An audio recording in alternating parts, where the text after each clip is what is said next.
bat. Ahotseneatik irudieneara etorri gara, izan ere ordu batetan hemen beste aurkezpen bat egingo da, kasu honetan ipuin batena. Eta hemen ditut bi protagonistak, ipuinak du izena Gerrak ez du izenik, eta eurak dira Leire Bilbao eta Maite Mutuberria. Kaixo? Kaixo. Bueno, berehala hasiko da aurkezpena. Konta iguzue izenburu horrekin ipuina zer da bertan aurkituko duguna? Bueno, Gerrak ez du izenik kokatzen da Durangon, gauden tokian bertan, baina duela ia 80 urte, 1997an. Beraz, asko, ja, sumatuko duzuen bezala, gerra zibilan kokatuta dago, eta horrekin egin duguna da, Maite Mutuberriaren ilustrazioekin liburu hau, album ilustratu hau, eta bueno, kontatzen duena da, ume bat, Mirentxu izeneko ume batek gerran bizi du. Ilustrazioak zureak dira, erresa izan da horrelako album liburu bat ilustratzea?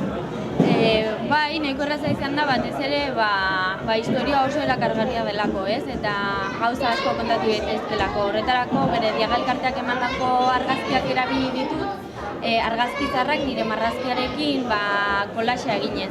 Eta ez da lan erraza izan, baina oso gustora aritu naiz.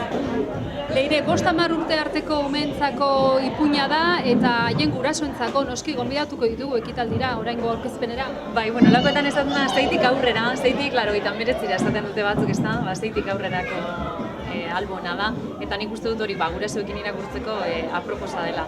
Da gainera orain Maitek egin du bideo zoragarri bat Gerediagako argazkiekin hartuta, orain aparte lan polit bat egin du baten batek guraso zein umek ikusi nahi badituzte gerrako argazkiak Maiteren ukituarekin.